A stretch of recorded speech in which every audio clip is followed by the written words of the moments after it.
أعوذ بالله من الشيطان الرجيم بسم الله الرحمن الرحيم. I seek refuge with Allah from the Satan the accursed. In the name of Allah, most kind, most merciful. Respected ulamas, respected elders, sisters and brothers, ladies and gentlemen, Assalamu alaikum. Wa alaykum assalam wa rahmatullahi. May God's peace be with you. I welcome you to this meeting. Hear Deedat speak on Rushdie. It is indeed a great honor for us all to have Sheikh Ahmad Deedat amidst us once more. The internationally renowned Muslim scholar of the Christian Bible will share with us some of his experiences. He will tell us how in South Africa, with a Muslim population of less than 2%, they were about the first to succeed in having satanic verses banned, and how they were able to have Rushdie stopped from entering that country. We must bear in mind, sisters and brothers, that a British passport holder does not need a visa to enter that country. And South Africa is the country where apartheid is practiced. Ladies and gentlemen, it is also a privilege for me to introduce to you our chairman for today, Brother Sharif Malnik. Brother Malnik, alhamdulillah, embraced Islam some 10 years ago. He is a lawyer holding a Juris Doctor from the US. He is a successful international businessman and presently resides in London. Sisters and brothers, Mr. Sharif Malnik.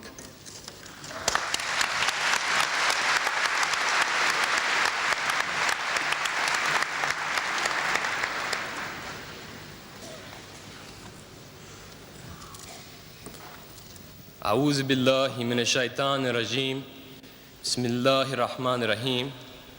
Jazakallah khair.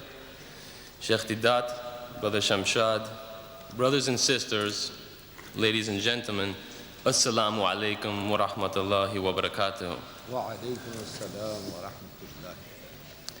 Before I introduce the honorable and distinguished speaker, I have been asked to read this to you.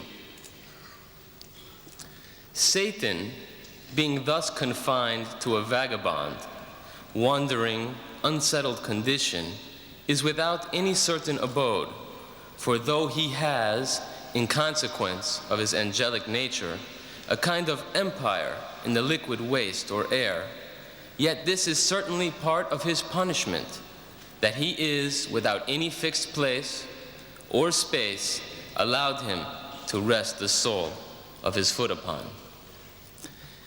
Has anyone here actually read or heard this passage before within the last 12 months? Put up the hands. Could you, with a show of hands, please, has anybody actually heard or read this? One. Yes, I see one and approximately 6,000 people here. This is actually the first page, the grand opening, the prologue, if you will, of the satanic verses. It is really the great hoax of the 20th century that with over 1 million copies sold, with people willing to defend that book with their lives that no one has actually read the book. And if someone says they have read it, I'm sure they don't understand what they've read. Because if you have read this book and you understand what you've read, then you would not have defended it, but you would have rallied against it. This book truly represents a conspiracy against the nation. We have been fooled, all of us. Satanic Salman aptly chose that passage, which I read to you, to describe himself with no abode, punished, and with no place to rest the sole of his foot. An interesting prediction. And yet, this book was given the Book Award. It is a standard of literature which our future generations will study and be influenced by. We cannot allow that to happen. You cannot afford to allow that to happen. I should like to mention, as many in our audience are familiar with our most honorable speaker, you may have noticed that today's program did not begin with a recitation from the Holy Quran. This is most unusual for our prolific speaker, as you are probably aware if you have seen any of the 65 videotapes produced by Sheikh Vedat and his organization, the Islamic Propagation Center International. The Holy Quran will not be recited today because the speaker shall deal with the actual contents of the satanic verses. I say the actual contents because I'm sure that you don't know what this obscene book contains, and you have proved it here today, one hand in 6,000. It is the vulgar nature of the satanic verses which precludes us from reading the Holy Quran to open the program today. But, ladies and gentlemen, somebody has to do the job. Do not despair. Sheikh Ahmed Deedat is here with us today, and he has done the job for us. He is the first person to deal with the contents, the actual contents of the satanic verses, however distasteful this may be. He is not afraid to dirty his hands. For, in order to remove an impurity, one must necessarily dirty one's hands. Let us remember that it is Salman Rushdie and his defenders who have provoked and necessitated this response. I would like to warn the audience that passages from the satanic verses will be read aloud. These passages are offensive to every decent man and woman. Unfortunately, there is no other way to properly deal with this subject. So I would suggest that we have 2 minutes. If there are any persons here who are prudish, or if there are any children here, I would suggest that they take this opportunity to leave the hall. You have been warned also in the advertisements that this is not for prudish men or women. It is necessary to lay out a few ground rules under which we shall operate today. We ask, or rather insist, that you remain calm and orderly. Do not attempt to break the stage security perimeter. At the end of the lecture, members of the audience are invited to ask questions related to the topic. Allow the speaker his uninterrupted time to speak, and then you may participate in the discussion by asking your questions at the appropriate time. I have no doubt that many who are present here today are genuinely seeking truth. Let our behavior today confirm that. It is my great privilege and honor to introduce a world-renowned Muslim scholar of the Christian Bible and comparative religions, director of the Islamic Propagation Center International in Durban, South Africa, the author of dozens of books, a great lecturer and debater who has debated with Jimmy Swaggart, the United States evangelist, Professor Clark, Dr. Robert Douglas of the Zwimmer Institute, and so on and so on. His credentials are too numerous to list here. Ladies and gentlemen, brothers and sisters, respected elders, may I present Sheikh Ahmed Didat.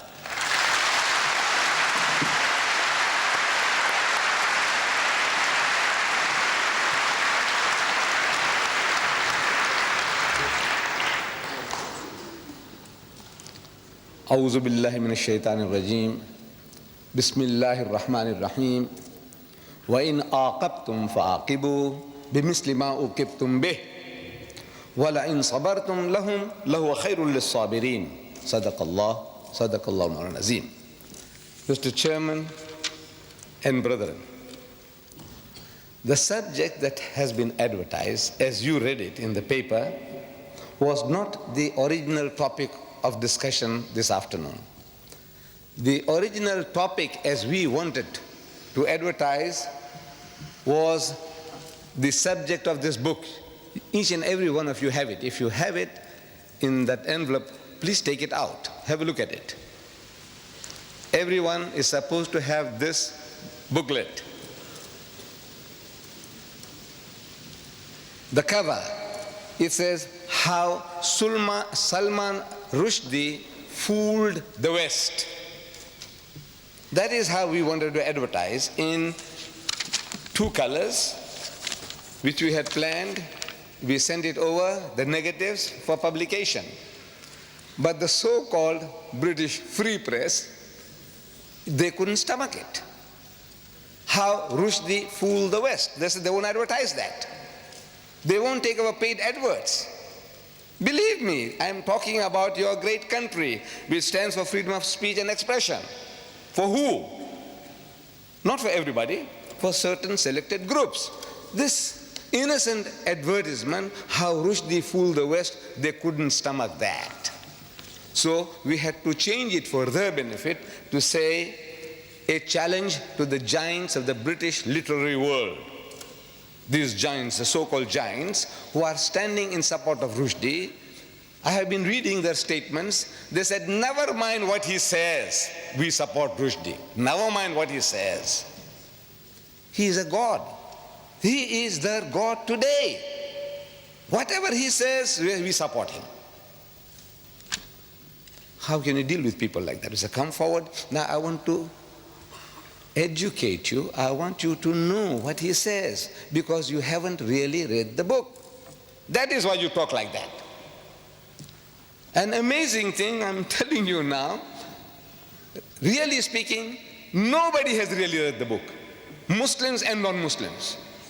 Because I'm meeting your people in this country, journalists, and I'm asking them, they're asking us, I'm asking them, have you read the book? Most of them say no. They are honest. But some of them, they said, yes, we have. So I asked them, what have you read? What have you read? He said, well, it's a very, very difficult book to read. I said, yes. So many people say that.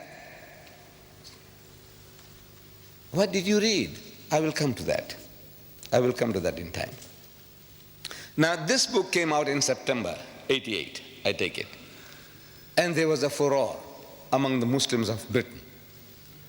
A dear friend of mine here in London, by the name of Arfaq Malik, an attorney at law, a lawyer, he faxes some pages of this filthy, dirty, satanic work to me for my attention. And naturally, any Muslim, any decent person on reading what those pages contain would be infuriated, and I was infuriated. What to do? We said, this book should be banned. So we made an approach to the director of publications, the censorship board in South Africa, and showed him a few selected pages. And it did the job. It did the job. In a country where we are less than 2%, we have no vote, no voice. One white man can buy the whole lot of us out, lock, stock, and barrel. One white man. That's what we are worth. And yet, we were able to perform a miracle. We beat most Muslim countries to the draw, except for India was the first. I feel that there'll be hardly anybody who can contradict me, that we were the second nation in the world to have the book banned. South Africa, the land of apartheid, the polecat of the world, did it.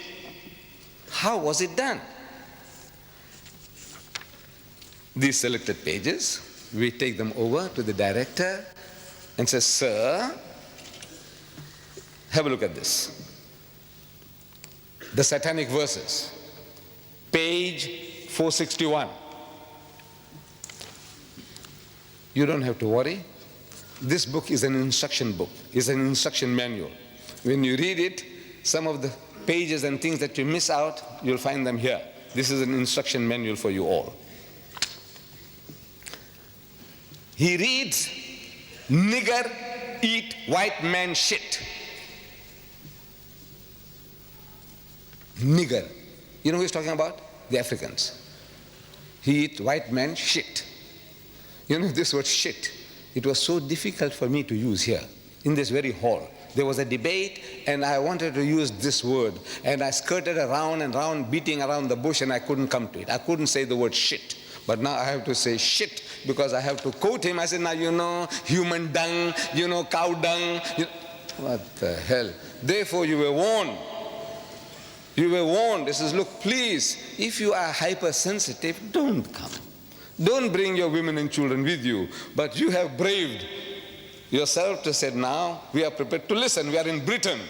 You know, these words that I'm uttering here, I can't utter in my own country because the book is banned. I can't quote the fellow. In my own country, I can't publish this book. This tape that you will see, in case that you want to purchase this tape, videotape of this meeting, you will be able to purchase it and enjoy it at home if you want to. Put your children one side. Put them to sleep when you see this. But in my country, I can't do anything. I can't touch the tape. I can't touch the book. This is your privilege.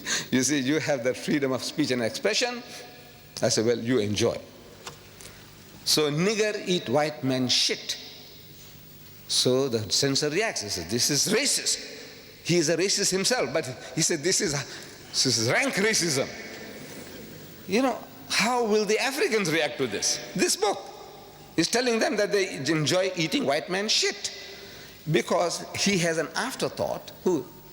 Satanic Salman. And on page 529 he says, black shit is bad.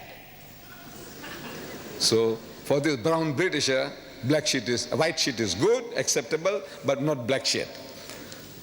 Our censor says, look, this should be banned.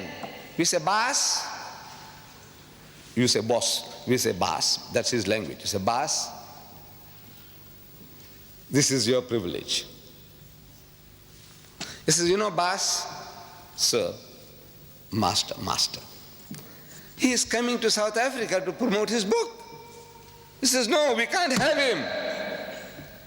He says, boss, this is your privilege. So the book is banned and he was banned from coming to South Africa.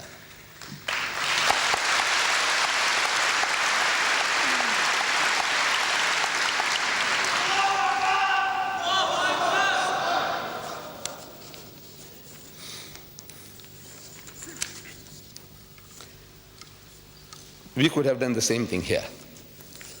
You see, but we didn't really read the book. It's an amazing thing. Nobody really reads it. You see, we get worked up emotionally. This is human nature. Something that hurts us, we have no time to think. If I was here with you during those days, I would have joined you. In your marches, in your crying, in book burning, I would have been one with you. But you see, I'm at a distance. And from a distance, you see more things than what you are now directly involved. You are in it. You are under pressure, under attack. You are barbarians. You remind them of Hitler. Hitler burned books, so you might also create a Nazi party here and, overtake the country. All these fears, they well up, and now you have to battle with this.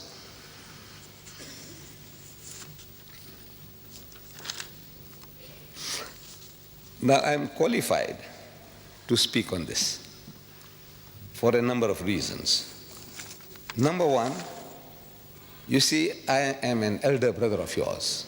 To some of you, I'm an uncle. Some of you can call me grandpa. I'm an old man. number one. Number two, I have read the book. Nobody can say, well, look, did you read the book? And say, no, but this is what people say from hearsay. So no, I read the book. Number two. Number three, I'm one of you. You see, to everybody, I'm a South African.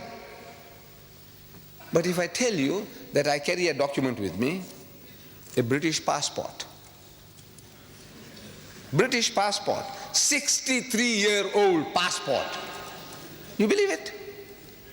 There would hardly be a single senior citizen in Britain who would be having a British passport 63-year-old. If you open it, you'll see my picture when I was 9-year-old, what I looked like then. And I cherish it. Well, by God, I cherish it because of that picture more than anything else. But now I value it. I'm a Britisher by birth and by holding a British passport. I would be looking forward to the pleasure of creating a senior citizens, British passport holders of 60 years and more. If your father or anybody, your grandfather has got a passport 60 years and over, let me know. We would like to create a society in Britain. So I am qualified. Now what? In retrospect now, because it's far away from all those happenings, now I can talk more freely. I said, look, what I would have done. I couldn't have. If I was in the midst of you, I couldn't have thought all these things out. It's impossible. See, when you are under pressure, under turmoil, and the mass hysteria that can be generated by things like this, you can't think. So I'm not too clever.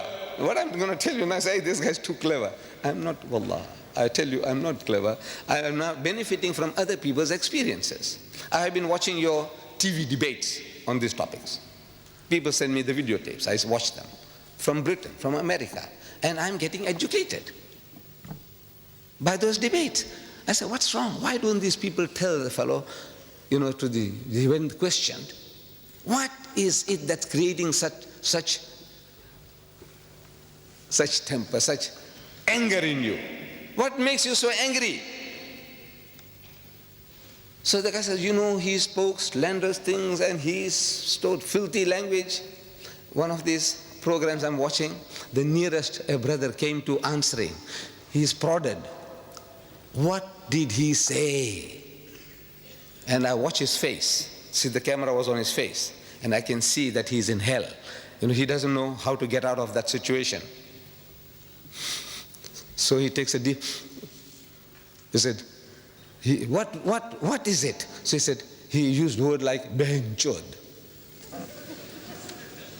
50 million people, the Americans are listening. What did it mean to them?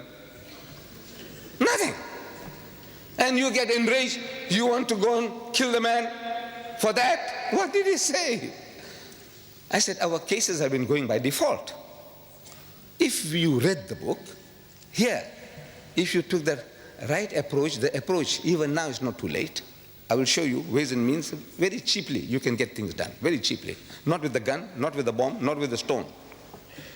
Very cheaply, by God. I show you how it can be done. I said, you should have contacted one of these Tory MPs. Tory, you call it Tory. This Conservative Party, Margaret Thatcher's Conservative Party. Tory. How you pronounce it? Tory. One of these Tory MPs, and showed him, he says, look, have a look at this, sir.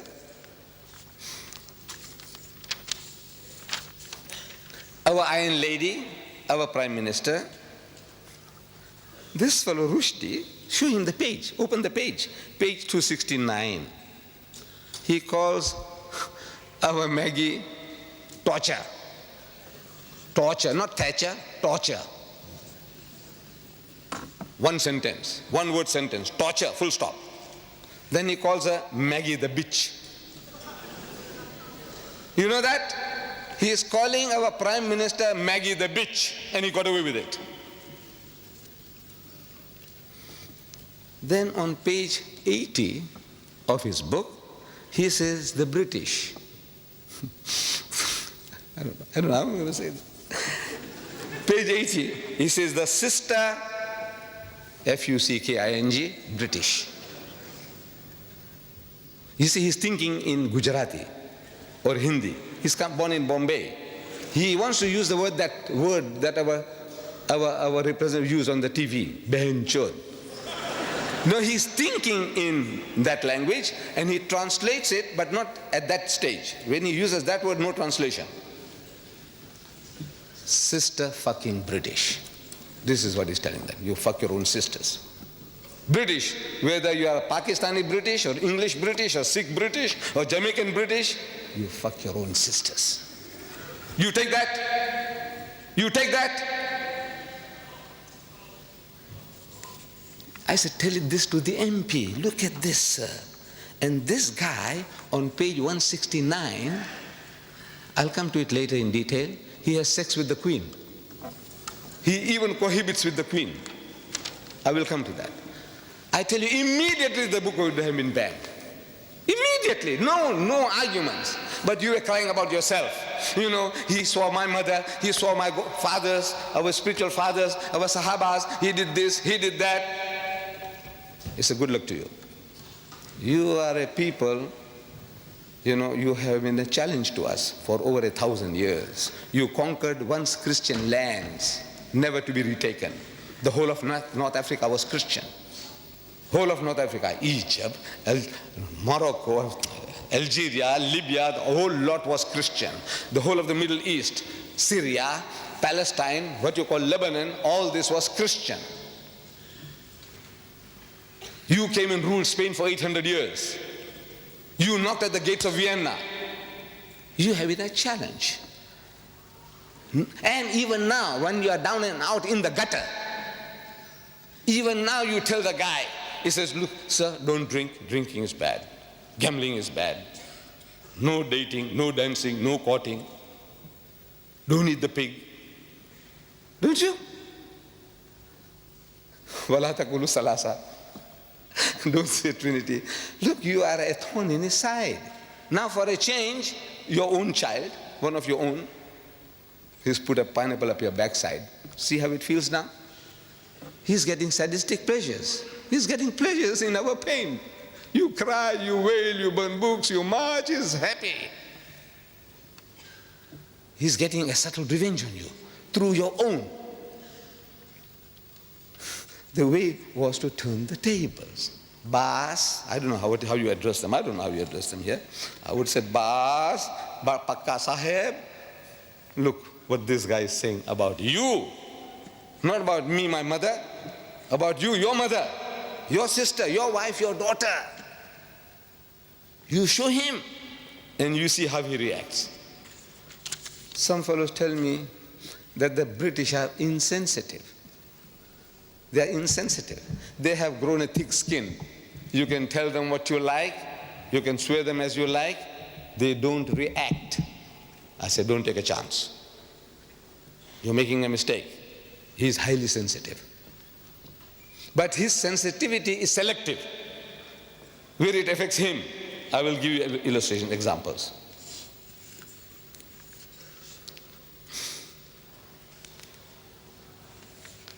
Right. So generally, they pose us the question, have you read the book? And when we say no, they have a big laugh. They have a big laugh. Now for a change, you should ask them, have you read the book, sir? He says, no. And you are armed with this booklet of mine. You just memorize some of these statements, verses, and you quote him. He says, you know, sir, the first page of Salman satanic verses, first page, chapter 1, page 1. He says, a direct quotation I'm giving you, direct quotation from the book, page 1. Start with page 1. You have been going too far. You know, you have been to page 268 and 200, 300. Don't go that far, start with page 1. If you have been reading, you can start with page 1. Even before page 1, you can start with his prologue, his prophecy about his own destruction. Not a place to rest his foot upon. No place for him. No peace. That's what he's saying. He's prophesying somebody is making him to write. He said, look, this is your end, this is your destiny. That's the first page, really, but he doesn't number it, so we take chapter 1, that page, first page, he says, proper London. This place here, London? Are we in London? Yeah, proper London. Bye. Here we come. Those bastards down there won't know what hit them. Which bastards? Londoners. You Londoners are bastards. Whether you are Pakistani Londoners or Sikh Londoners or English Londoners, what Londoners are you? If you are a Londoner, you are a bastard, and the things are coming down to destroy you. Direct quotation. Now, how does he feel? He said, look, he's calling us all bastards. You accept that? If it came from you as a Pakistani or as an Arab, the guy will punch you on the jaw. You know that? But this is a son-in-law. He married your sister, your daughter, a British girl. So you have to take it from him. No? You see, we people from the East, we seem to respect our son-in-laws, our brother-in-laws more than our own children. You know that? Because he is my son-in-law, my daughter's happiness is at stake. He is my brother-in-law, my sister's. This is our mentality. Is that the English mentality too? I don't know. But they have some special feeling towards this satanic Salman. So he starts with bastard, very mild. But I said, wait a little till he gets warmed up. Let him get warmed up. That's first page that was.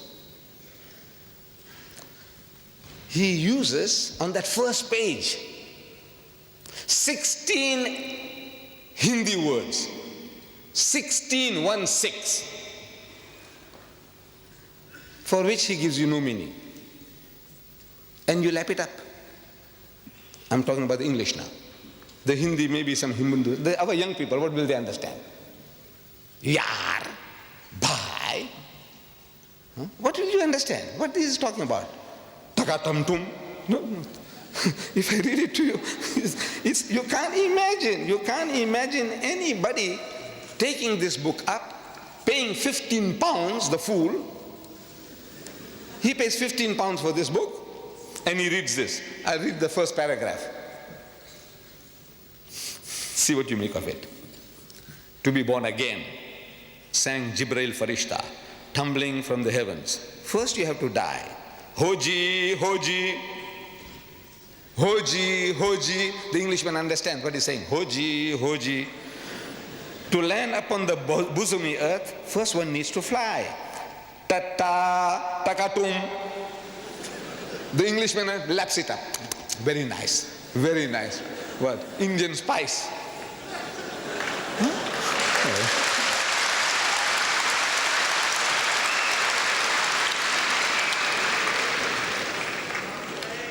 Still the paragraph is not finished. How to ever smile again? At first you won't cry. How to win the darling's love? Mister, without a sigh. Baba, if you want to get born again, just before dawn, one's winter's morning, New Year's Day, or thereabouts, two real, full-grown, living men fell from a great height, 29,002 feet, towards the English Channel, without benefit of parachutes or wings, out of a clear sky. And this is a masterpiece of the English language. Yes, for which gets a Booker Award. He gets a Booker Award for that. And it carries on 16 words. And by the time I finish up, I said, you know, this guy here, he spattered the whole book, over 100 different exotic Indian words. And the choices of the language from the gutters of Bombay, or the sewers, you know, sewer pipes from the sewers of Bombay. Page 80. He says, hijras, chutias, shits. The Englishman, I want to know what is he lapping up. He's telling the guy, hijras, chutias, shits. Yeah, do you understand shits? So he senses the other thing must be also something smelling. But what does he know what he's reading? And these poor fools, The French will translate that into French with Hijras Chutia Shits, and the German will Hijras Chutia Shits. And our Jewish brethren, cousins in Palestine, in Israel, in Hebrew they will write in Hebrew, and they'll write Hijras Chutia Shits. Shits, of course, they'll have the word for it. What are they doing? This guy has made a monkey out of everybody. Look, he's a mighty genius. He's our own. We produced him. But the British cultivated him. They are his godfathers, protectors. You know, I can't even translate this. I can translate, I know the meaning. Bulk of you think you know the meaning. You really don't know the meaning of what he's saying. Very few, very rare. What he's getting away with. We should ask the Penguin publishers, sir, do you know what he's saying? You haven't translated, he hasn't given you a glossary at the end of the book to tell you this word means that this, nothing. He doesn't do that. He doesn't do that. He's getting away with murder. But nobody showed it to our fellow countrymen. So look, this guy is making a monkey out of you, sir. Look what he's doing to you. We must ask the Josephine Pauline Thompson of the General Secretary of the PEN, you know, this society of all these essayists and editors and writers and playwrights and all that kind of thing. They have a society called PEN, acronym for all these things. Michael Foote and the Booker Prize Committee. Ask them, what is this? For which you paid this guy $800,000 or pounds, I don't know whether it's dollar or pound, but it's 800,000 all right, as advance money. He said, this shit, don't give another printer. We will have this, we will eat this. That's what they did, advance money. He said, look, this is for us, reserve it for us. He's made monkeys out of everybody. And he got money in the process. He's our product, he's a mighty genius. Now, if you say that the British are insensitive, I say, no, you're wrong. They're not insensitive. I'm reading in my country, call for ban in our local newspaper. It's a dateline from London. The news comes from London into our newspaper there. Call for banning a person. Furious British MPs, I'm reading. You will find this on page 9 in your book. Don't take it out now, leave it now, leave it now. Furious British MPs have called for American actor Mickey Rourke, R-O-U-R-K, Rourke, to be banned from Britain. Harry Greenway, Conservative MP for Ealing North, said, I hope the British government will never allow this man to set foot on our shores.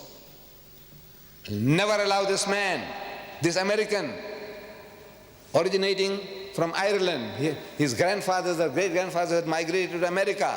He's an actor. And they won't allow him to come into Britain, ban him from coming to Britain. I'm shocked beyond belief, he said. Greenway says, I'm shocked beyond belief. The MPs were particularly incensed by his use of a 4-letter word. Because that guy used a 4-letter word, Mickey Rourke, to describe Mrs. Margaret Thatcher's policies. That's all. Not for her, not describing Margaret Thatcher, but her policies. He used a 4-letter word. You know what the 4-letter word is. Anybody don't know, put up your hand. You don't know what the 4-letter word is. You all know, thank God. For a 4-letter word, they're so incensed, they won't allow him to land in Britain. But Rushdie does one better than that. He uses the same 4-letter word, for which the Mickey Rourke can't come to Britain, but he improves upon Rourke by making it active. That guy said F-U-C-K, he ends it by I-N-G, ing. The first word gets stuck in the throat of the British, and the second one goes down, slips down easily, because he makes it ing, fucking policies. Can you imagine? No, double standards. No, they didn't know. He uses 4 in half a paragraph. He uses that word 4 times to describe Margaret Thatcher's policies. Listen. Oh, full stop. That's a sentence. Master of speech. No, it is. Look, the shorter the sentence, look, they tell us, in language writing, if you can, full stop. That's a masterpiece. It is. If you know about writing, you'll agree. Says, no, that's a master. Full stop. She's radical, all right. Talking about Margaret Thatcher. She's radical, all right. What she can fucking achieve is literally ... I'm only quoting direct quotation. Direct quotation. I'm not going to add any words of my own. Because I told you in my book here, it's unexpurgated. I don't interfere, I don't improve, I don't try to add or delete or soften, nothing. These quotations are unexpurgated as they are in his book. You can check it up. And if you find that I'm pulling a fast one on you, every mistake you take out, £100 for you. He said, no, he didn't say that. He didn't say that. £100 at a time. Find out. Any typographical error will be accepted. But a misquotation, £100 for you, for every mistake you find. Check it up with his satanic verses. Is literally ... from fucking Surrey and Hampshire ... Nobody has ever tried to replace a whole fucking class before ... No, when I say ... it's there in the book ... 3 dots. ... This country, your Britain, that's stuffed full of fucking old corpses. Page 270. 4 fuckings in half a paragraph. And the British accept it. You know why? Because they don't know. You didn't educate them. You didn't show it to them. This is what I want you to do. This little booklet. Any guy who talks to you says, "Boss, sir, come and have a cup of tea with me. Look, sir, what does he say? How does he speak?" About us, about our people. And you say he's got the freedom of speech and expression, unlimited, absolute. Is it absolute? He can swear anybody's mother. He can swear you. Ask him, is it right? Ask him. Ask them. But they don't know. By God, they don't know. These authors, these so-called giants of British literature, they don't know. They haven't read the book. He uses that word 52 times in this book. 52 times. F-U-C-K-I-N-G. 52 times. Open page 11 now, that book of mine. Open page 11. Page 11. You must have the book with you. We made it that every seat that one would take will have a book there. Page 11. You have a look there. Every letter of the alphabet. 52 times he's used that filthy, dirty word. 52 times. One for each week of the year. He didn't miss that. One for every week if you take it up. Kalma padho uska. One for every week. 52 weeks in a year. One for every week. Starting with A, and the A. And the A, you see it there. Fucking A. Full stop. Page 245. And carries on. Allies. Americans. Argentina. And the B. Beatles. Bedpan. And the C.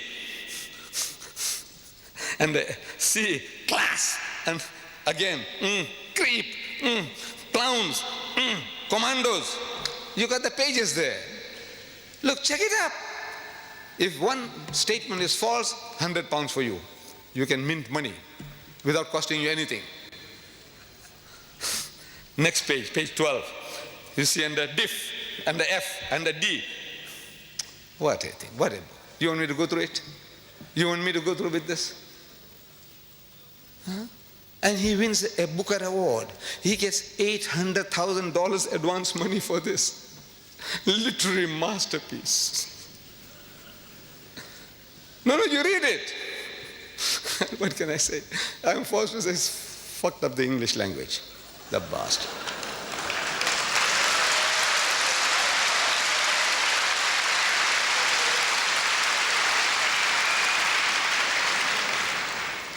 What does he say about our Iron Lady, Mrs. Margaret Thatcher? You know, I don't know why. My wife, she is not educated. She is not educated. But she has a special liking for Mrs. Thatcher. When Mrs. Thatcher appears on the TV screen, all stations close, all stop, all work stops. She must listen to her. You know, maybe it's her militancy, her forcefulness, the clarity of her expressions. She is very clear. She loves Mrs. Thatcher. My daughter, she loves Mrs. Thatcher. They don't understand her policies. Look, you might want to question me. Please don't question me about her policy. I don't understand myself. But I also admire her. You know, the way she speaks, I like that lady. On page 269, he says, this torture, Maggie the bitch. Maggie the bitch. I'm asking, is that right? To call the leader of your nation a bitch. You call her torture? Maybe Mrs. Thatcher can take it. You know, she's so big, she's so great. What is the dogs barking? Let them bark. Call her a bitch? Maybe she can take that too. But I'm asking, the feelings of her dear son, Mark. You tell him that you are a son of a bitch. Because if mother is a bitch,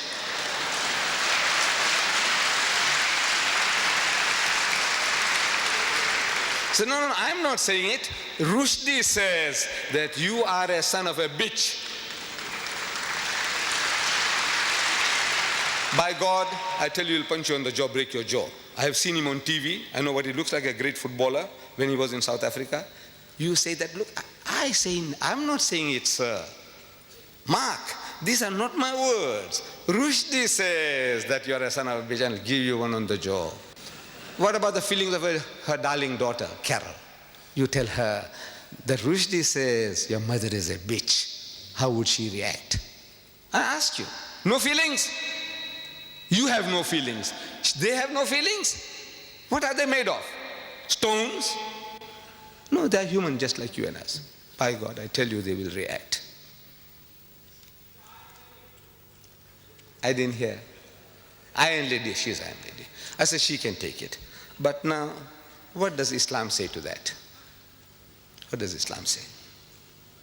Allah tells us in the Holy Quran, do not defame nor be sarcastic to each other.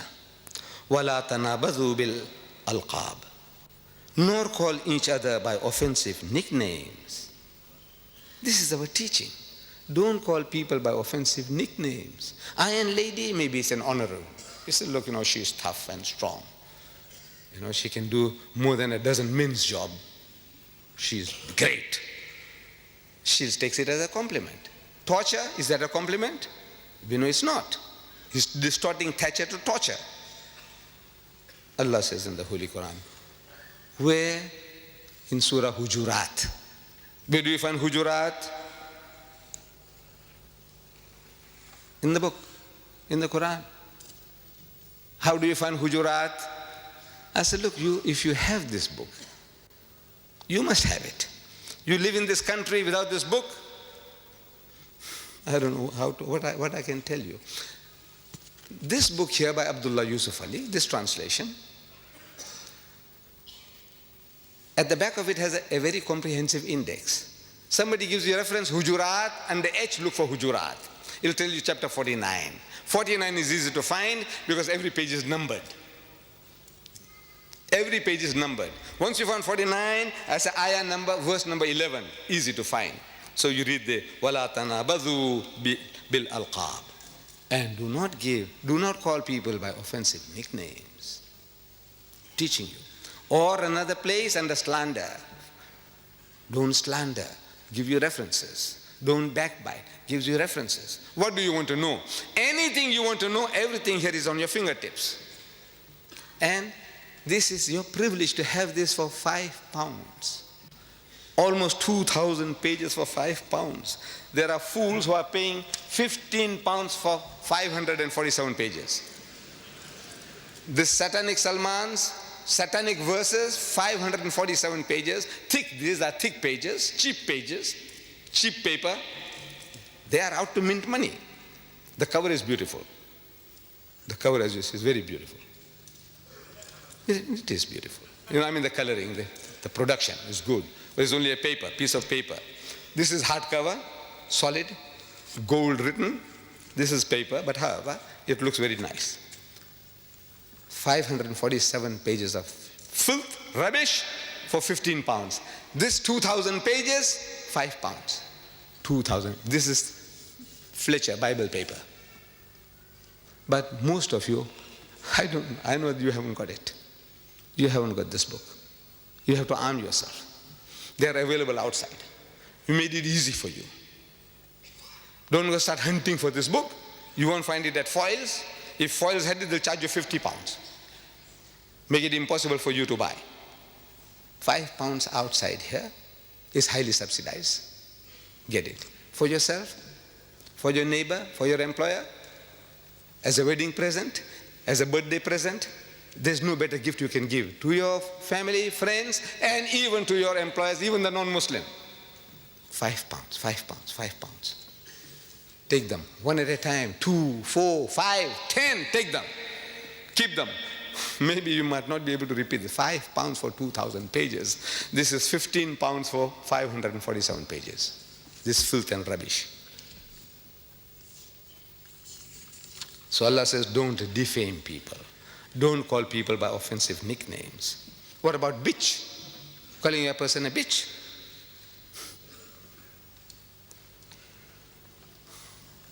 You besmirch the name of a fair lady in these terms, that she's a zania, bitch is a zania. Other words, softer words, they call them tat, they call them call girls, call them hookers, whore, harlot. This guy, he calls her a bitch. In the house of Islam, anybody making such an attack upon anybody's personality, he must produce 4 witnesses. So-and-so is a bitch, produce 4 witnesses, eyewitnesses. And after having given their evidence, if under cross-examination, if one of them fails, only one out of 4, one fails, everybody gets 80 lashes. Everybody gets 80 lashes each. If one guy fails in cross-examination, there's proof false, everybody gets 80 lashes. You call us barbaric. Tell him, this is barbaric. We want to protect your mothers, your sisters, your wives, and your daughters from any kind of besmirching of their character. And you call us barbaric. We are barbaric. You are civilized. Everybody's mother, sister, daughter, wife, you can call them bitches, whores, harlots. What else? Hookers, tats. What else? What is this? What have you come to? You civilized people, cultured people. 80 lashes each. He does not even leave our queen, Her Majesty, the defender of faith. She is the defender of faith. Our queen, my queen, as a British subject. My queen. He has sex with her. Listen to this spicy piece. We should read to the British. Look, this is what he says. He doesn't even spare our queen. Chamcha. I'm quoting, direct quotation. Chamcha, that's him. If you read the whole book, then you know he plays different roles. Like Dr. Jekyll and Mr. Hyde. He goes as Jibril Farishta, that's him. Chamcha is him. But in both cases, he's like Mr. Hyde. You saw Dr. Jekyll and Mr. Hyde, he's Hyde all the time. But he makes people to say words. Chamcha. He makes one of his characters say, Chamcha. He found himself dreaming of the queen, of making tender love to the monarch. She was the body of Britain. Who? The queen. She was the body of Britain, the avatar of the state. She is the avatar, the spirit of the state. And he had chosen her, joined with her. He joined with her. In holy matrimony? In what? He joined with her. She was his beloved, the moon of his delight. Page 169. What is he saying? He joined with her.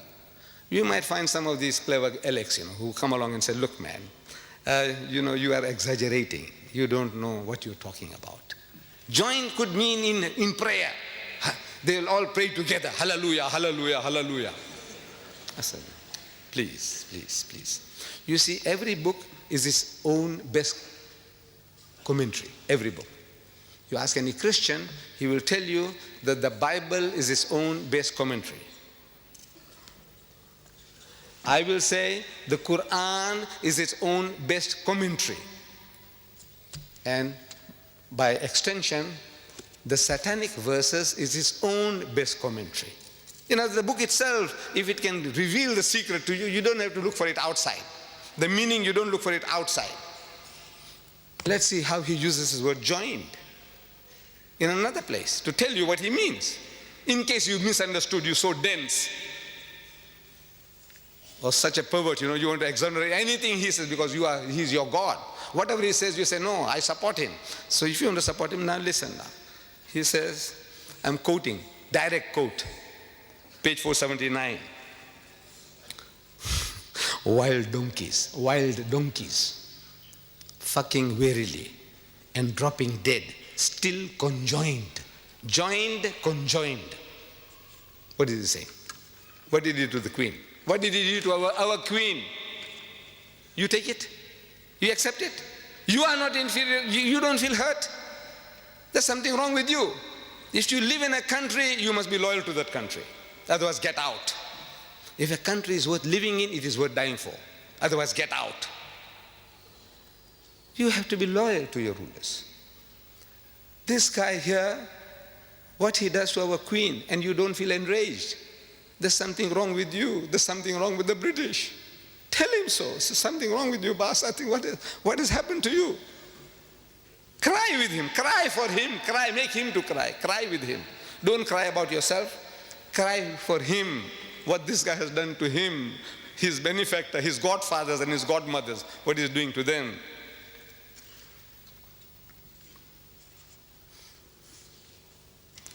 They are now reading this book in public. This is an obsession. Marianne Wiggins, his second wife, American. I had read her statement before she ran away also. She also had enough of this guy. First what he did to, if I have the chance I'll tell you what he says about doing to white women.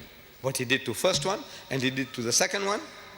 But Marianne Wiggins, she said, if I was free, if I was not his wife, I would have read it all over Britain, place to place.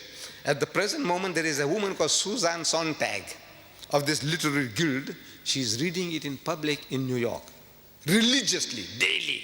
She is gathering people, men and women, black and white, young and old. So listen to this new Bible of theirs, the satanic Bible, the satanic verses. She's reading it to them. And there is a young man, an Afro-American. He's listening. He's very attentive. And she's reading from the book. She says, she's reading, I'm quoting, page 261 of the satanic verses. White women, never mind fat, Jewish or non-differential. White women were for fucking and throwing over. This is, I'm reading page 261 of the satanic verses. That she is reading to the public and the boy is listening. White women, no man fat, means, they look like a lump, a bag of potatoes, sexually not very, very desirable. Or Jewish with a poly nose, crooked nose, don't worry.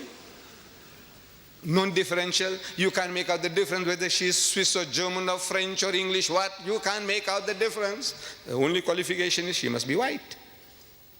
If she's white, they are way for and throwing away.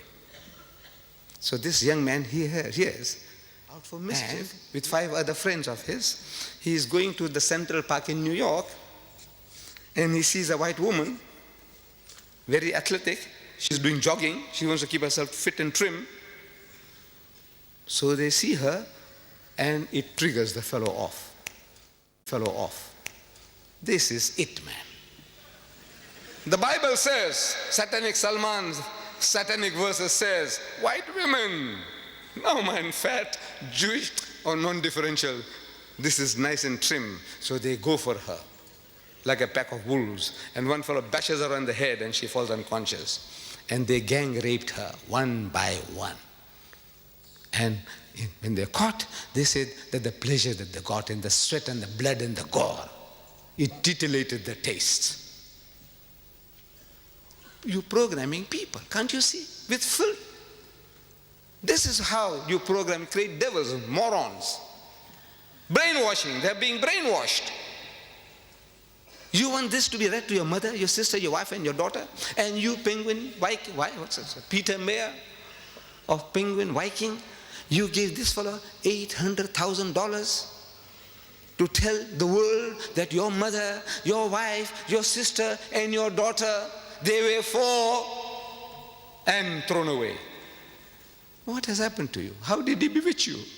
What has he done to you? How did he do it? Shouldn't you ask him? Shouldn't you ask anybody, how do you do it? When our white rulers were shown that, they said, no, ban the book. What are you doing? You're going to program people. They will be looking for white women. Wherever there's a white woman, do you know what they are for? So they went what is called wilding. On the 8th of May, Times Magazine, if you can lay your hands on it, it says wilding, new word. They invented a new word. Means they went wild, they went berserk. Like a pack of wolves smelling blood. What are you doing? What are you doing to the world, to mankind? And Mrs. Thatcher, just recently, I'm reading this, Monday, September 11th, Maggie says no to sex investigation. I don't know whether you read in your newspapers. Dateline from London again. She says no to sex investigation in Britain. There is a society or a body, it says Mrs. Thatcher has said no to plans for the biggest ever investigation into the sexual habits of Britons. They want to know the preferences of the British men and women in sex. This is no. Maggie says, no, you shall not do that. I admire her for that. By God, I admire her. She's Muslim. She's Muslim-like. Maybe she's reading the Quran.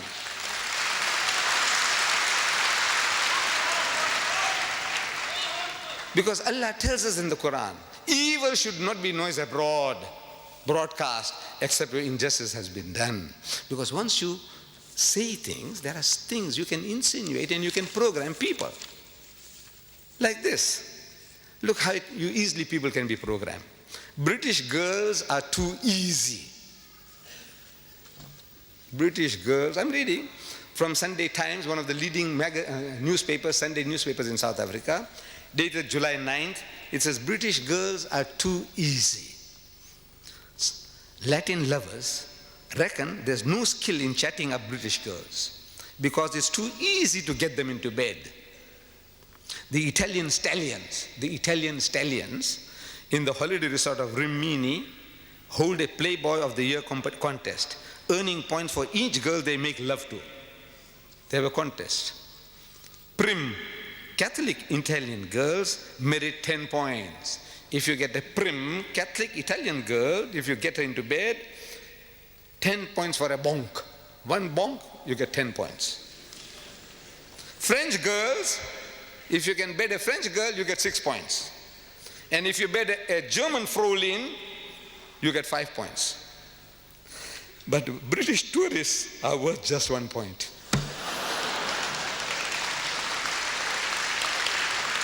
What are you doing? Your daughters, your sisters, when they go overseas, every guy's doing, I say, man, this is the easiest meat. What you doing? Even if they're not, now everybody is making approaches. Like a bitch in season, that every British girl is like a bitch in season. Anybody comes, anything goes. This is what the guys are saying. You want to have a sex survey here? Here, September 16, 1989, The Economist, your news magazine, The Economist, says a woman was raped on a London tube. You know, your underground. She was raped. So they carried out a survey. And a survey showed that only 24% of women thought the tube safe during the daytime. Only 24% of women thought the tube safe during the daytime, and only 1% at night.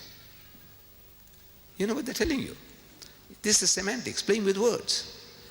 They're telling you that 99% of your mothers and your sisters and your daughters are terrified at night, 99%. But they say only 1% feel safe. Instead of saying 99% feel unsafe. The masters of language. This is how they do it. You want the world to know? You want to take statistics? Dr. Kinsey, the American, he did it. The Life of the American Female. The Life of the American Female by Dr. Kinsey. I read it. But I will not allow my wife to read. Fortunately, she can't. But I will not definitely allow my daughter to read. Why? Because by reading that stuff, it's going to pollute their minds. It'll give them filthy, dirty ideas which they could never have imagined. I can't give you details because it might create the same problems. I will not share it with you, what I read. Dr. Kinsey's Life of the American Female. If you read it, it's the same. The British female is the same. The French female is the same. The German female is the same. On the average, it'll be the same. Gives you ideas. Filthy, dirty things. Mrs. Margaret Thatcher is wise. She says, no, you shall not do it. I take off my hat to her. By God, she's acting as a Muslim. This is Islam. These things you don't do. And even what they call, this is royal gossip, that even British rags won't publish. Look, they have certain standards. You know, rags, British rags, these rotten papers, filthy, dirty newspaper, they talk about all the filth and the dirt, pornographic thing. And bigger headline, not even Britain's notorious gutter press. You have a gutter press here? Even notorious gutter press dares to print the story Yanks have read, the Americans have been reading. What? Mum's the word about Zara's dad. Mum's the word, keep quiet. Don't utter anything about who is the father of Zara. Who is Zara? She is the daughter of Princess Anne. Now they're insinuating that she is the bastard child of Peter Cross, who was her bodyguard. 8 years ago, he committed adultery with her, and he got this child, which was given out to the world as the child of Peter Phillips. But she was not. She is a bastard child by Peter Cross. The picture is given. The princess is there. The princess is there. And the dashing detective is there behind the princess. What are you doing? What are you insinuating? You are destroying the life of a child. Can't you see? One child. You are insinuating that she is a bastard child. She is a bastard child. At school now, 8-year-old girl, wherever she goes, if she is cross or angry about something, he says, I know why you are cross. Zara, I know why you're cross. Because you are the daughter of Peter Cross. Can you see? Look at her. Look at the picture. Maybe she was sullen or in a moody, this thing. Here, they give you a picture where she's sullen, she's moody. He said, you see, she's cross because she's the child of Peter Cross. And this starts where it started in Britain. One of your leading newspaper men here, the doyen of British newspapers, of the Daily Mail, columnist, Nigel Dempster.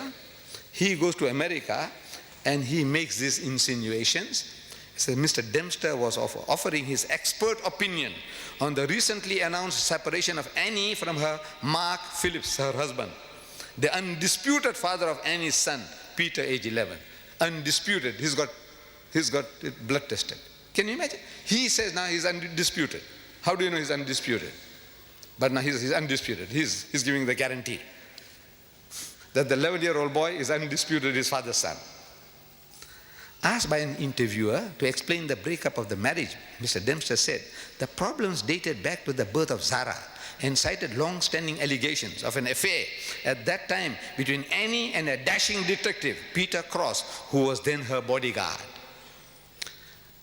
The newspaper says it's an old trick. Get the story published over here, means in America, first, and then you can write about it at home in England. You say, the Americans say, I'm not saying anything. The American newspaper said that Zara is the bastard child of Peter Cross.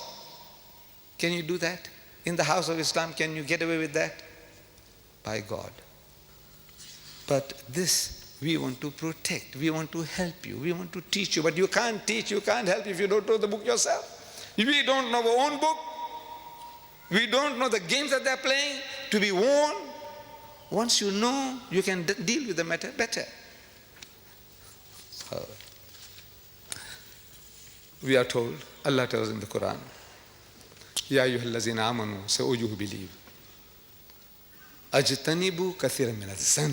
Say, avoid of much of suspicion as possible. Inna ba'da dhanni ithmun, because in most cases suspicion is a sin. Wala tajassasu, and do not spy upon one another. Wala yaghtab ba'dukum ba'da, and do not backbite or slander one another. Ayuhibbu ahadukum an ya'kula lahma akhihi maytan. Is there a single one of you? Is there one of you who's prepared to eat the meat of his dead brother? That's what you are doing. The person is not there to defend himself or herself. You are eating your dead brother's meat or your dead sister's meat. Allah is asking, is there one of you who's prepared to do that? Eat his dead brother's meat. Even cannibals don't do that. They love your meat, love my meat, but not his brother, and carry on dead meat at that. فَكَرِهْتُمُوهُ, says stop. Nay, they will abhor it. Unko karahat hogi, karahat. They wouldn't like it. Wattaqullah, say, fear Allah. Stop it. Inna Allah wa tawwabur rahim. Even now, Allah is of forgiving, most merciful. Jo ho gaya to ho gaya. What has happened in the past has happened. Stop it. No more. This is barbaric. This is barbaric teaching. These are satanic verses. The Habib says these are satanic verses. This is satanic? Is this satanic? Or you are satanic? Who is satanic? What is satanic? No, the trouble is also with us. We have let the Quran down. We don't know our own book. This ayah, how many of us have read? How many of us are trying to live by it? Very few. You know why? We are not programmed with it. To be programmed, you read, and you become aware and implement it in your life. This was from Surah Hujurat, again, chapter 49, ayah number 12. Don't spy, don't snoop, no snooping, no slander.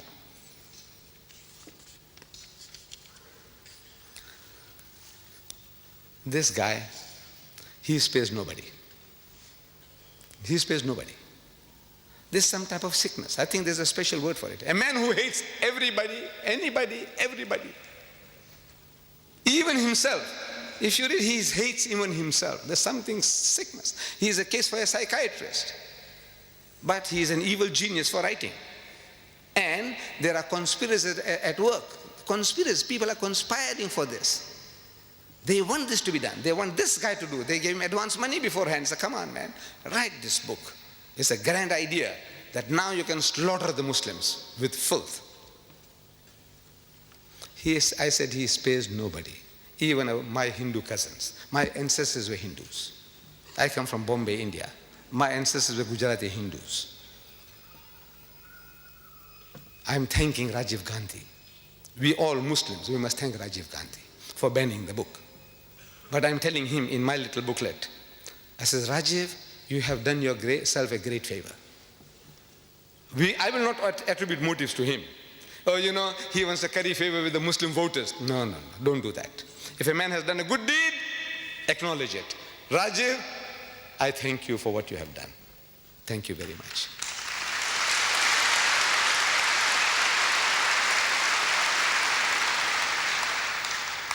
But this is the benefit of a good act. If you do something good, the benefits, the rewards are so much greater. You are actually helping yourself. I said, you have done yourself a great favor by banning the book. Because in that book, maybe he didn't know, maybe the Hindus don't know that he hasn't spared the gods of the Hindus. He hasn't spared the gods. On page 539, he says, a direct quote I'm giving you now. Here was a lecherous drunken Rama.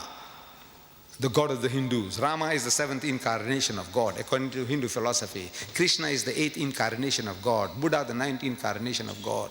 Rama, here he calls him lecherous, obsessed with sex, drunken, alcoholic. Rama, and a flighty Sita, his wife, worshipped by millions of Hindus as a goddess. She is a flighty woman. Flighty doesn't mean flying away from sexual approaches. Flighty means one who is easily excited, easily aroused sexually, like a bitch in season, randy. This is what he's saying, flighty. Go and look up your dictionary at home. Flighty. Flighty doesn't mean flying away, flying into illicit sex. And while Ravana, the demon king, was depicted as an upright and honest man. The devil is an upright and honest man. The gods of the Hindus, he is a lecherous debaucher and drunkard. And his wife is a whore, harlot. That's what he's implying. Jibreel, that's Rushdie. Now he's taking the role of Jibreel. He's Jibreel. Gabriel. Jibreel is playing Ravana. He plays the part of the demon king, but as a saint. The saint he makes into a devil, and the devil he makes into a saint, and he takes the role of the devil becoming a saint.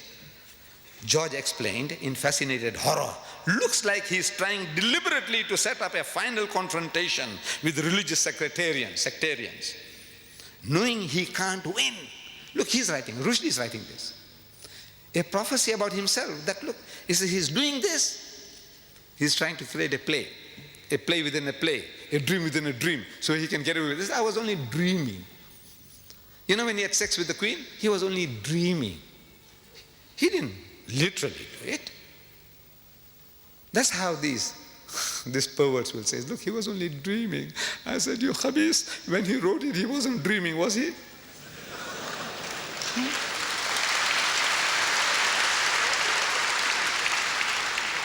So it's a dream within a dream. So he said, look, it was a dream. This guy dreamed and that other one dreamed, led to other dreams.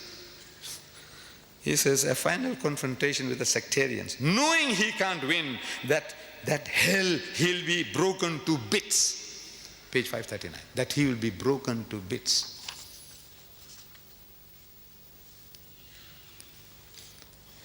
My dear brothers and sisters, the problems generated by this satanic Salman satanic verses in his notorious book are too vast for any one person to handle.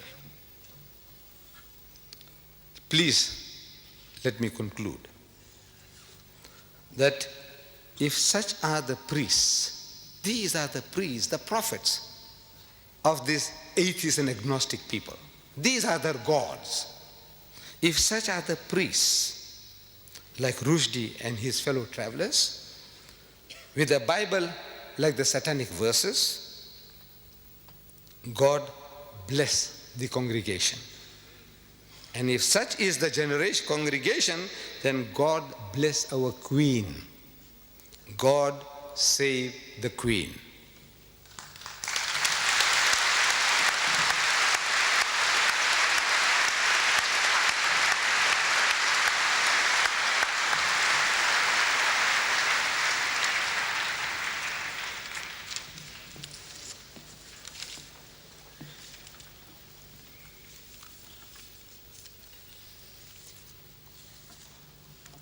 Assalamu alaikum wa rahmatullahi wa barakatuh. We are most grateful to Sheikh Ahmed Deedat for presenting his views and analysis of the satanic verses. Jazakallah khair. It has been truly enlightening. How Rushdie fooled the West. How true. Weren't we all fooled? We shall begin the question and answer segment of this program shortly. At this time, I would like to invite those members of the audience who would like to ask a question to Sheikh Deedat on the topic to form an orderly queue behind the microphone, which has been specially provided for your use. If we could come down the right aisle to form the queue, and then after you have finished your question and the question has been answered, if you could leave through the center aisle.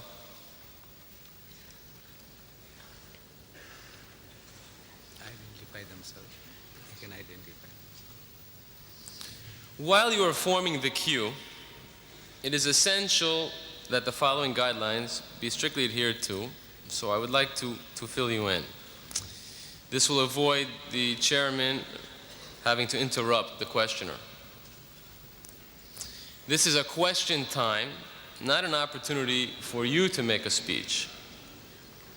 If you want to make a speech, then I suggest you hire a hall, such as Sheikh Didat has done today, the Royal Albert Hall, and he has graciously consented to entertain your questions. Please, only one question per visit to the microphone. If you have further questions, please just go down the center aisle and take your place at the back of the queue again. So this way, more people have an opportunity to ask questions, and as well, we get a broad range of questions. Please do not interrupt the answer. Ask your question and be respectful enough to listen to the answer.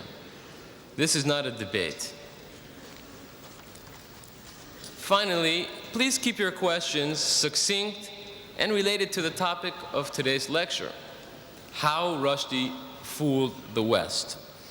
It is not fair to the speaker or to the rest of the audience to ask a question on another topic. There are many tapes which you can purchase after this question segment which will deal with all of the other topics. There are approximately 65 tapes. If you could see Brother Shamshad, I'm sure that he could help to fill any needs that you might have to get any of the videotapes. They can identify themselves and ask. And also, if you would please, before asking your question, identify yourself and then proceed to ask your question. Okay. I think then we're ready for the first question.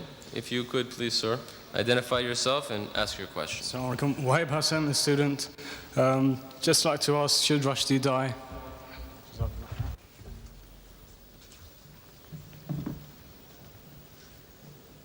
My son, are you British?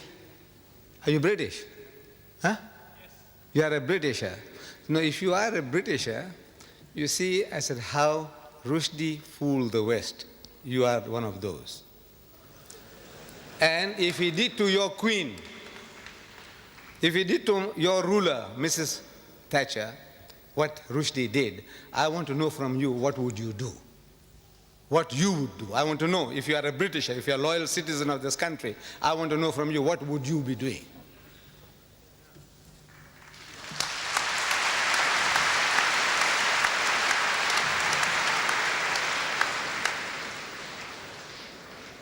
Incidentally, the topic of should Rushdie die really is a separate topic, and there is a video cassette. It's Should Rushdie Die, the Islamic Verdict, which also is available outside. The next questioner, please. I would like to ask that whether satanic verses can be an insult only against Islam, or it is an insult against all religions, including Christianity and Judaism. And if yes, is it not a good idea to ask the leading figures among Christians and Jews to express their views, whether they agree with the content of this book or not? Because I personally believe it is not insult against only Islam. It is insult against all religions, including Christianity, Judaism, and Hindu religion. And the second thing I wanted to ask, because I or other people here might have the wrong impression that you are a supporter of any political figure, could you also clarify that point? Yes. Could you repeat the second part of your question, please? I or other people might have the impression that you are personally a supporter of certain political figures in this country. Please clarify also that point. Thank you. The second question first. I have no affiliation with any political parties or any religious groups. I'm a Muslim, and I stand here as a Muslim, and I speak as a Muslim.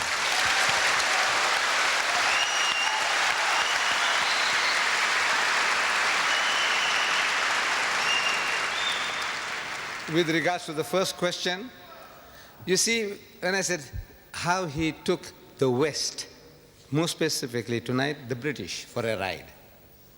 Now the British, you can't say the British are only Christians.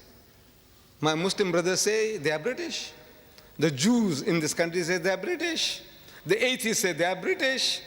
So I said, look, everybody is involved. You don't have to carry any religious label, affiliation, to specifically address you. He says, now look, you as a Jew, you know, you are being attacked. You as a Christian are being attacked. I said the whole of humanity, or the whites in general, and we Muslims in particular, everybody is attacked. So we don't have to start separating. I said, now where is your stand? You as a Britisher, whether you are an atheist or a Muslim or whatever you are. If you are a Britisher, you live in this country, you have been enjoying the benefits of this land, I want to know what is your stand? What must you do? And I told you, I spelled it out for you. The thing we have to do is to educate the people about the book. When he opens his mouth, Rushdie, so come, let us talk.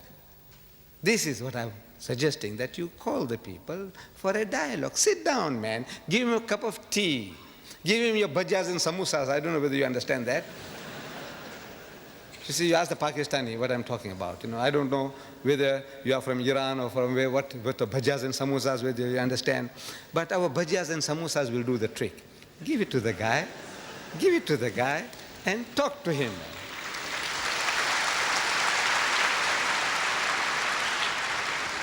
Inshallah, the job will be done. I 100% agree with what you say, and I think it's a very good idea that in rational debate it's pointed out that this book is insult against all the religion, not only Islam. The whole of humanity, the whole of humanity. Good. We have the next questioner, please. Would you identify yourself, please? Assalamu alaikum. My name is Khalil. I am British. We say Rushdie how he fooled the West. But so far, Mr. Yudat mentioned he's a genius. To me, my judgment after what I've heard from you, he's an idiot. But country that back him, he has been insulting to so many religions, Hindu, Christian, white, and so on. Now, for them to back the book, what would you call those people who support him to let the books go on? Me, as a Muslim, I say he should be banned from writing. Because No. he has caused... The thing is now, you educate the people in power. I said they will do the rest. If you had shown to Maggie what he says about Maggie, you didn't do it.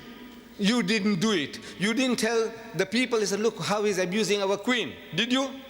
Anybody did it? Did anybody go and tell the people, he said, look what he's doing to our queen? They are tolerant in this country. This is the problem. I beg your pardon? They are tolerant. They can accept, like we say, the Iron Lady. There isn't a Britisher you can go and tell him that he's the son of a bitch. You go and tell him and see how tolerant he is to you.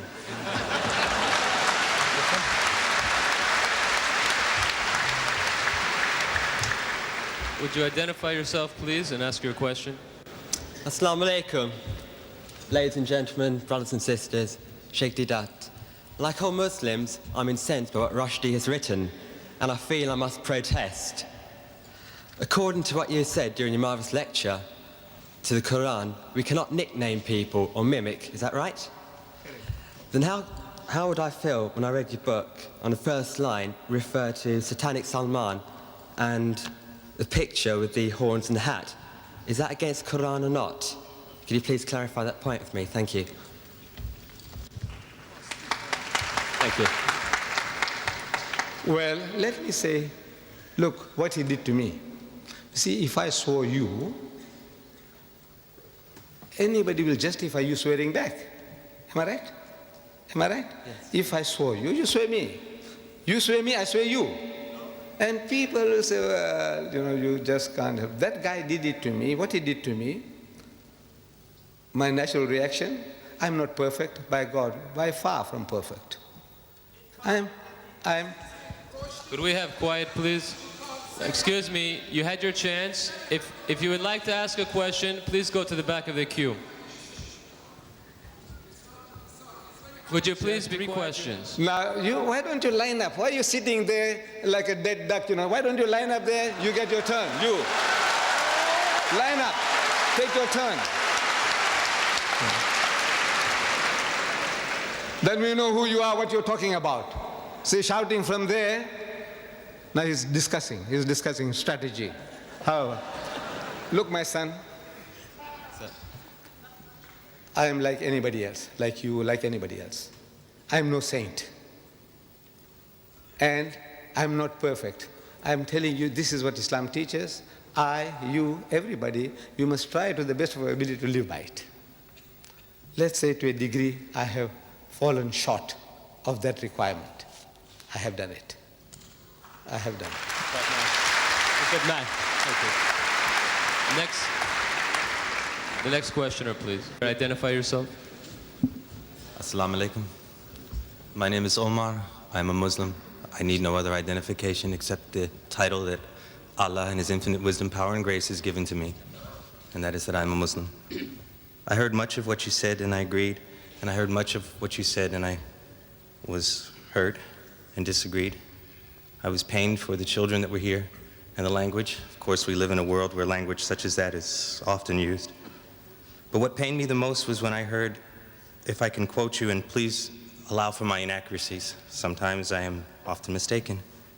If you live in a country, you should be willing to die for it.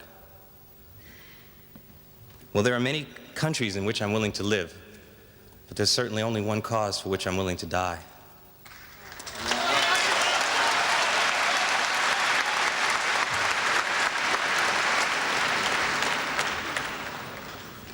Please clarify yourself if you could. Yes.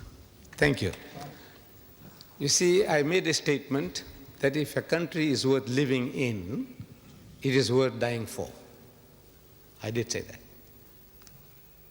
Islam teaches us that if you can't live, you can't practice your religion, you can't do things right, then you make hijrah. Allah tells in the Quran that His earth is vast. For provision, He will provide for you. Make hijrah and go. Go somewhere else. You have no right to remain in a place now. If you are not allowed to practice your faith, your iman, our thing is now, if you are not in a position to practice your deen, you must get out. That is all. So, but if it's worth living in, your country is at war and you sit at home and say, let the people die for you, for your children. I says, no, you must be prepared to defend the country against any outside attack. Right is right, wrong is wrong. But you owe certain loyalties to your country. If you're in Pakistan, you have to defend Pakistan. If you're in Saudi Arabia and there's conscription, in my country, there's no conscription for the black man. But if there is, I can't help it. He said, look, if you live in this country, you have to fight for this country. Otherwise, get out. So this is the answer I can give you, my brother, that I said, if you think it's worth living in, then it's worth dying for. If it's not worth living in, then you are free.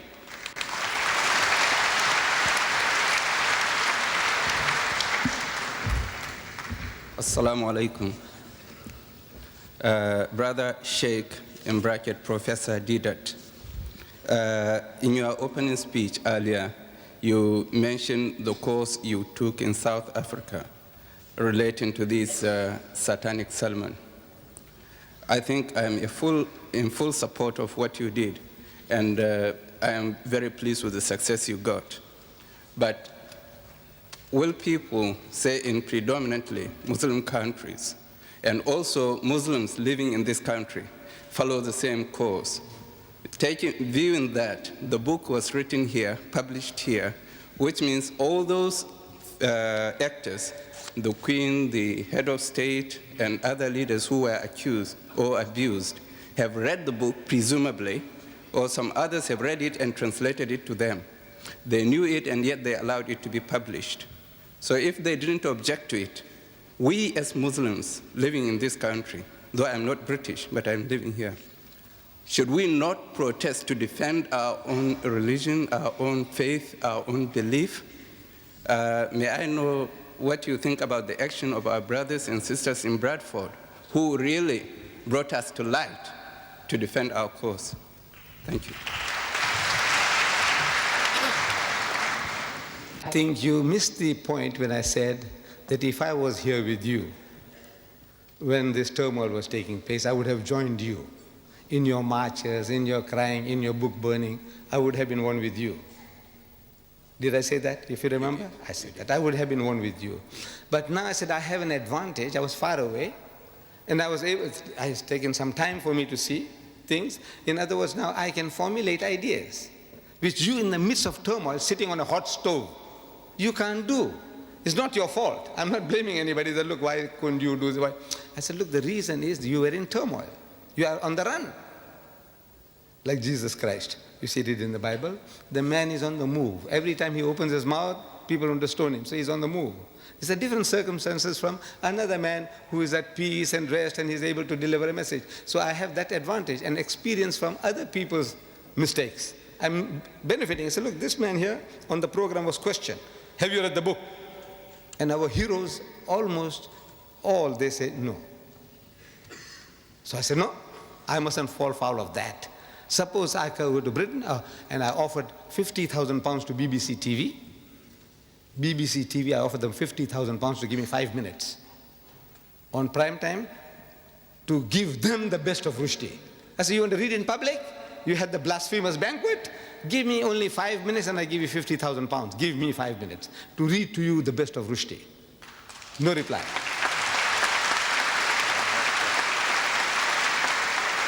I offered ABC and PBS TV in America $50,000 for 5 minutes. Give me 5 minutes. Why I'm able to do that is I'm benefiting from my other brothers' mistakes. They made certain mistakes. I said, no, I won't do that. You know, I might just share this with you. I think Sheikh Sadi Rahmatullah alayh, one of our great philosopher poets, he was asked, he says, where did you learn all these good manners from? Your good manners. You know, you're such a perfect man that we see, well behaved. Where did you learn them from? So he said, I learned them from the unmannerly. So how can you learn manners from the unmannerly? He says, no, you see, everything I see in the other man that I feel is not right, I won't do it. So this thing you did like that, I won't do that. That mistake you did, so no, I won't do that. So I learned my good manners from the unmannerly. What do you? So I was only benefiting from other people's mistakes. That is all. Thank you very much. You are great. Next questioner, please. Could you identify yourself, please? Assalamu alaikum. I have no question, but a request. A request only to Dr. Jithat, what he's doing in this world, to be translate one share which I will research and invite everybody to come in speaker corner. Nikal kar khankaon se, Dr. Iqbal says, Maulana Lolabi Kashmiris, in Kashmiri is translated in Urdu. Nikal kar khankaon se. Sir, could you ask your question? Ada kar rasme shabiri ke fakre khankai hai fakar andu wo dilgiri. आप सबका काम है निकल जाए घरों से, बारकों को, मस्जिदों को, जहां कोई एक सफेद मिलता है उसको रुश्ती की शैतानियत से आगाह करें. Please translate in English.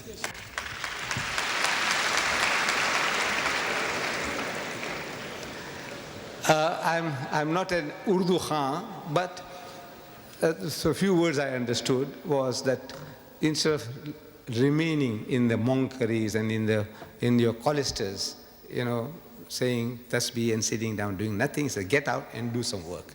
That is what is. In essence, that's the message. Assalamu alaikum rahmatullahi wa barakatuh. Brothers and sisters, Sheikh Ahmed. It's all right us saying, right, to stop Salman Rushdie for what he's done to the brothers and sisters. But don't you think he's done the damage already to us? Don't you think what he's done already is very bad already? So don't you think that if we did see him, our natural reaction would be to do something to him? Wouldn't you think so? For what he's done to us? You are a Britisher? Yeah. Right. Your feelings are my feelings. Yeah. Can we have the next questioner, please?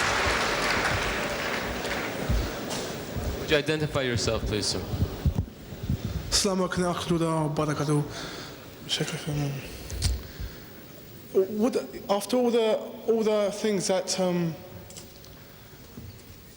that Salman Rushdie did, said, and would he be allowed back into Islam? Would he be allowed to accept Islam again?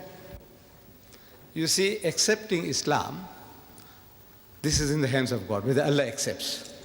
If you commit murder, rape, whatever, you commit a crime. Now, if you make istighfar, repentance, sincerely to Allah, Allah can forgive you.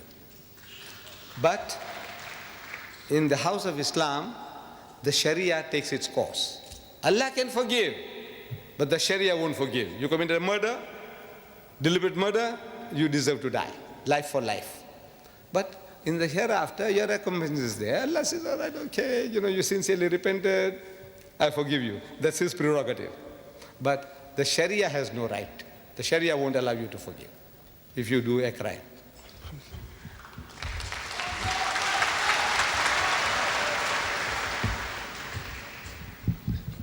Assalamu alaikum wa rahmatullah. My name is Sayyida Kirmani, and I'm a British Muslim. And this question is to you, Brother Didat. You mentioned in your course of speech the Islamic punishment for adulterers and slanderers, but you haven't mentioned the punishment which says in the Quran for the blasphemy that Rushdie committed. And as a Muslim, and as far as my knowledge goes of the Quran, your approach to Rushdie affair is in contradiction of Holy Quran. My second question is... Now that was a statement. My second question is... That was not a question, that was a statement you made. Do you agree with this? What? Do you agree with my statement? What statement did you make? What did you say? In Quran, the punishment for blasphemy against the Prophet of Allah is quite different. It's either by death or by stoning or cutting arms and legs. And that's what it says in Quran. Yes. Right, I'll answer you, my sister. We were dealing with the subject, how Rushdie fooled the West. Now, this thing I was telling you is so vast that this one person or one time you can't deal with everything. I have dealt with this problem. Now, this will be the third tape. Third tape on the same problem. Should Rushdie die? The Islamic verdict. Should he? That's the question. But now you have to get the tape. Can you tell us? Because we're all here. No. This is another lecture. You want me to deliver another lecture? No, just say No, words. wait. We started here at 2:30. It's 4:30 now. This will take another 2 hours. You want me to expound to you for 2 hours? Look, you can't just make statements. You have to get this tape. I'm only asking you if you agree with the Quranic punishment or you don't. I agree what the Quran says, and here we deal with it in total, 2 hours. So you agree with the Quranic punishment? As a Muslim, how can you disagree?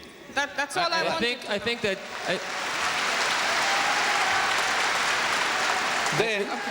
Then further, again, should Rushdie die? Yes. The Judeo-Christian verdict. That's a different subject. Now, at that subject, you said, look, what about Islam? I said, look, when I was talking about Islam, you said, what about... I said, look, wait a minute. You see, there are people who can make 100 different statements in 15 minutes. Unfortunately, I can't do that. You see, if I touch something, I have to explain to you the whole situation. So, the Islamic verdict, the Judeo-Christian verdict, and now you will see in the future how he fooled the West. And each and every one is separate, independent, but is doing a certain job. I think that excuse me, sister, I think that Sheikh Didat has been very patient in answering a question that is not related to the topic.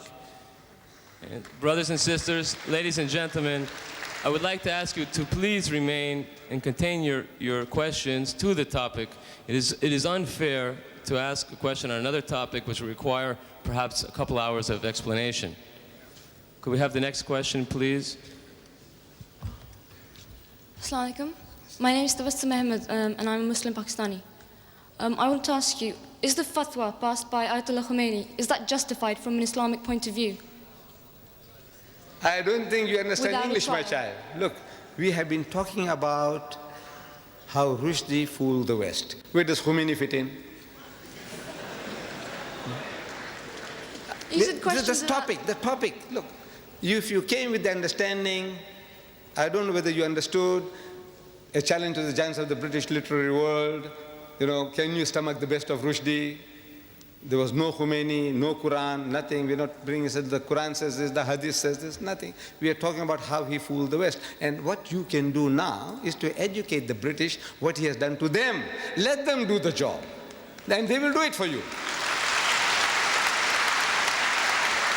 Could we have the next questioner, please?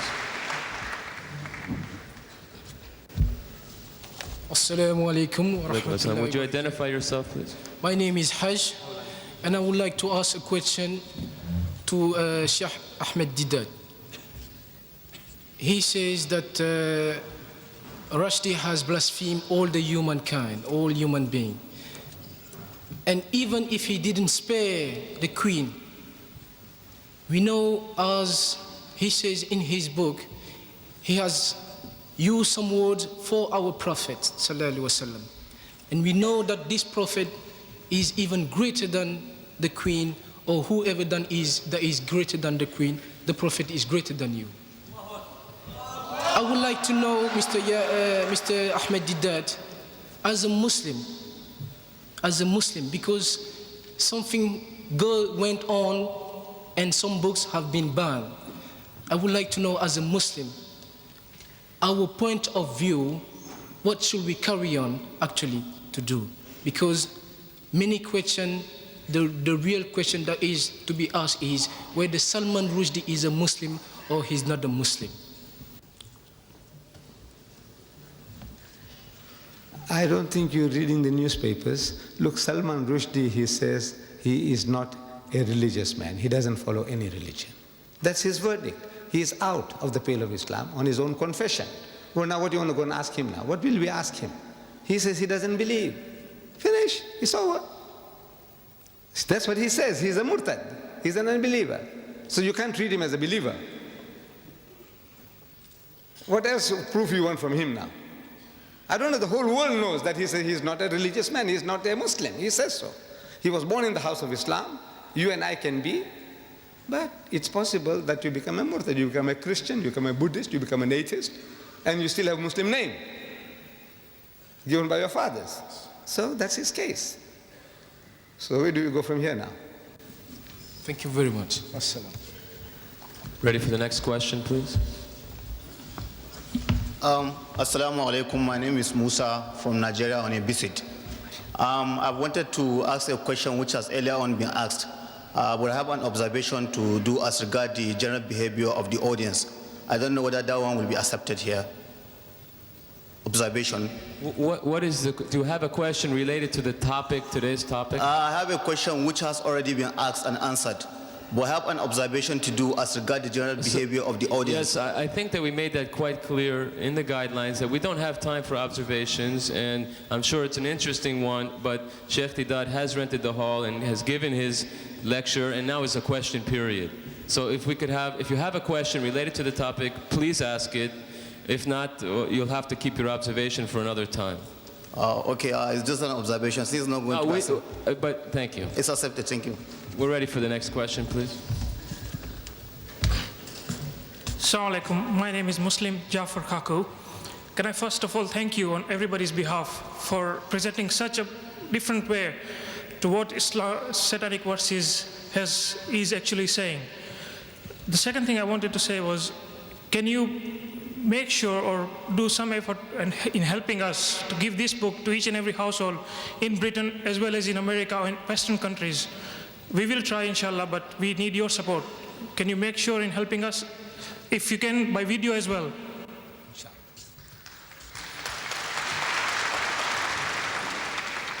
We are publishing 100,000 in Britain for free distribution, and another 100,000 in America for free distribution.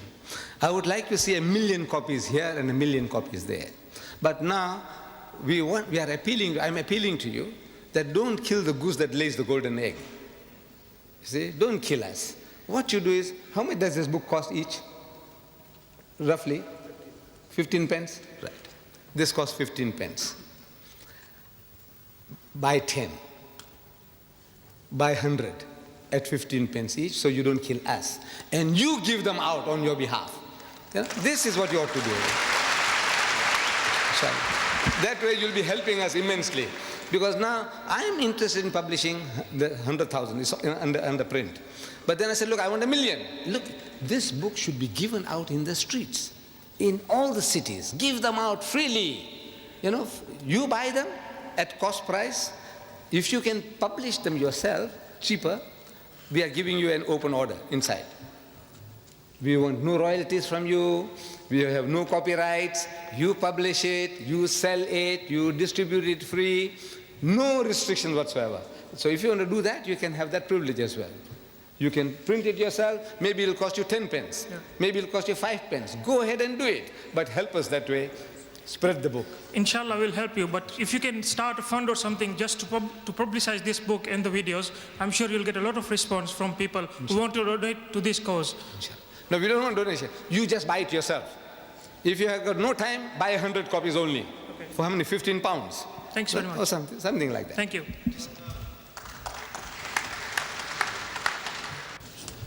Assalamu alaikum, brothers and sisters. Assalamu alaikum, Mr. Didat. Yes, if we could have 2 more questions, please, and yours. Well, let's say 3 questions. 2 more questioners after you. Mr. Didat, first of all, last year, November, some Muslim scholars, Muslim ulama, did contact the British government in connection with this book. So, like you did in South Africa, some scholars and some ulama tried to do it here, but they were unsuccessful through their Democratic Party. Secondly, you say Salman Rushdie, how he fooled the West. Well, all Muslims that are here are in the West, and they are part of the West. And as you have briefed us on how he has said abusive words to people, there's a lot of people here that are non-Muslims, and it is mainly on, you never use the word why they insulted Prophet Muhammad sallallahu alaihi wasallam. The abusive language that he used and the technique that he used, he did not use the word Muhammad. Can you explain to me why you never brought up that word Muhammad? And this, I don't know, maybe you can give it to me better? I don't know. My brother, you see, I have discovered there is a wrong policy. Our policy now is wrong. He said, you know what he called my mother? You know what you're doing? You're spreading it now. Look, the thing has spread enough, it has harmed us enough. 40 Muslims have died, women have been widowed, children orphaned, and now I'm going to say, you know what he called my mother? You know what he called my Nabi? You know what? What the hell? I said, forget it, man. That's a thing of the past. We have paid enough price for that. Now we say, look, you, sir, what is doing to you? Forget about what happened to us. Because you crying about yourself is making the guy happy. But you must. Why be a fool? You are a fool when you say, now talk about yourself because he's feeling happy. He said, right, he did it to you. Forget that. That's a thing of the past. I know how I feel, how you feel. Because you must understand that there is non-Muslims also here. That's why they wanted to know why we... Don't waste time. Don't waste time. Go for the kill. Before we have the last 2 questions, I would like to take this opportunity, of course, to thank Sheikh Ahmed Didat for all this time that he has given us. I'd also like to thank the organizers, Brother Shamshad Khan of the Islamic Propagation Center International, and members of his team who have worked so relentlessly, especially Brother Khadim Hussein, Brother Saeed, and Brother Majid Dodi, to make this event a success. Okay, if we could have the next questioner, please. Yes, if everyone after the last questioner can really go and sit down, because we just don't have any more time to answer your questions. Yes, this is the first one, and there is one person after him. Everybody, I'm sure, it's so nice that you do have questions, but unfortunately we have to have some time to cut off the program. So there'll be 2 more questions, this gentleman and 1 more, and the rest, if you could please sit down and perhaps we'll have there will be other programs this week, and your questions perhaps will be answered at those. Yes, sir? Assalamu alaikum. My name is Mohammed Salim Dadabhai. I wanted to ask Ahmadi that is why the Saudi government and the rest of the Arab world did not support the Iranian in order to stop these Salman Rushdie books.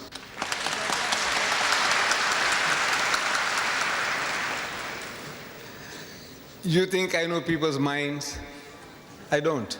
This is the question you should ask them. Look, the question, the person who does or who doesn't, you ask him the question. Why? No, the problem is So that. do you have a question on the topic? Because we're No, discussing the topic international is that politics. by talking or merely understanding the West, because the West have conspired against Islam in This unity, might make a and very we as a interesting- Muslim are not united. This might make a very interesting topic in the future, but unfortunately it's not the topic here. Yes, could we please have the last questioner? Or pair of questioners? Just say it. Just say it. Say it, come on. Assalamu alaikum. My name is Farhana, and this is my friend Shazia. She'd like to ask you a question. Well, it's more advice than question. Do you have a question other than advice? Because there are people here that have questions. It is. You haven't heard it yet. I put 2 questions to my teachers in the school. It was one of freedom of speech, and I said, wasn't the last Temptation of Christ banned in this country? Am I wrong? Yes, you're wrong. It's not banned. What was it? It was banned. So why isn't this book being also banned? democracy. Wasn't the last Temptation of Christ banned in Pakistan? And also wasn't Satanic Verses banned in Pakistan? Isn't that respect to Christians and respect to Muslims? And that's all we demand, respect. But what is your question? My question is, why was I called into the head's office twice, and the second time I was asked, if I carry on like this, fighting for Islam, I'll have to get chucked out? I mean, am I doing anything wrong? No, you're not. So why am I getting chucked out? If I do anything again, then I'm dead, aren't I? Yeah, and we want to know. Tell me I'm doing something wrong, then I'll stop. But isn't this for Islam?